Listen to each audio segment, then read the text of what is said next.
आरक्षण दो उसको जिसको जरूरत है। पढ़ाई में कौन सा आरक्षण चाहिए? आप उसको पैसा दो, थोड़ी ताकत दो, पढ़ने के लिए कोई दिक्कत है वो चीज़ दो ना। सरकार को ये चीज़ भी समझनी चाहिए कि यहाँ जो बंदे पागल नहीं खड़े हैं यहाँ पे। तो आंदोलन का मुख्य उद्देश्य क्या है सर? इस आंदोलन मैं अभी कुछ लोगों से बात कर पाया हूँ, कुछ लोगों का तो उद्देश्य ये है कि हम रिजर्वेशन हटवाना चाहते हैं, कुछ का हम कहना है कि रिजर्वेशन में हम रिफॉर्म लाना चाहते हैं। आप बताइए। देखो ऐसा है, हम यहाँ खड़े हैं यूजीसी में रोल बैक के लिए, यूजीसी के लिए बैठे हैं। दूसरी बात क्या है, आरक्षण हम खत्म करने के लिए नहीं आए हैं यहाँ पे। हम कह रहे हैं आरक्षण दो उसको जिसको जरूरत है, आर्थिक हिसाब से दो। भाई पढ़ाई में कौन सा आरक्षण चाहिए? आप उसको पैसा दो, थोड़ी ताकत दो, पढ़ने के लिए कोई दिक्कत है वो चीज़ दो ना। आप उसके पढ़ने में नंबर कम आ रहे, -4 वाले को डॉक्टर बनाओगे, कौन उससे इलाज करवाएगा? भाई आप करवाओगे क्या? मैं आपसे पूछता हूँ। आप भी नहीं करवाओगे। जब आप ही नहीं करवाओगे तो हम कैसे करवा लेंगे? हम तो फिर ऐसा करेंगे, जो हमारे समाज का पढ़ा लिखा बंदा होगा, चाहे वो 10 लाख खर्च करके जाएगा और 10,000 भी देने पड़ेंगे तो मुझसे इलाज करवाएंगे। हम सरकार के पास नहीं जाएंगे। सरकार को ये चीज़ भी समझनी चाहिए कि यहाँ जो बंदे पागल नहीं खड़े हैं यहाँ पे।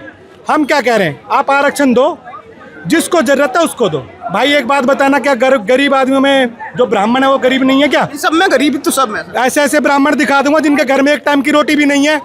क्या सरकार की नज़र में वो भी अमीर है? वैसे गरीब रहे, हर जाति कास्ट में गरीब होता है। गरीब को अवसर दे दो। तो आप ये कहना चाह रहे हैं कि रिजर्वेशन रिफॉर्म आए और इकोनॉमिक बेसिस पर रिजर्वेशन मिले? बिल्कुल। जो बच्चा योग्य है उस बच्चे को आगे ले, देश आगे बढ़ेगा। जब भी योग्यता आगे आएगी।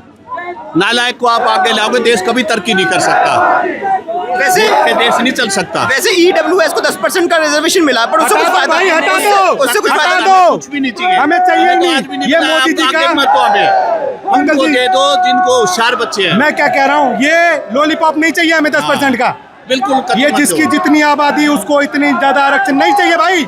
आप आर्थिक रूप से दो और एक देश एक कानून लागू करो। हर आदमी एक बराबर होना चाहिए यहाँ पे। कानून खत्म करो, बिल्कुल खत्म करो भाई। बात भी आज हम गुलाम है।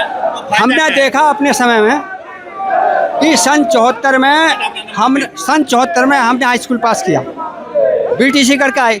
तो कुछ लोग जो मतलब कहने के हैं कम नंबरों से थे उनको मास्टरी मिल गई, जो ज़्यादा नंबरों से थे उनको नहीं मिली।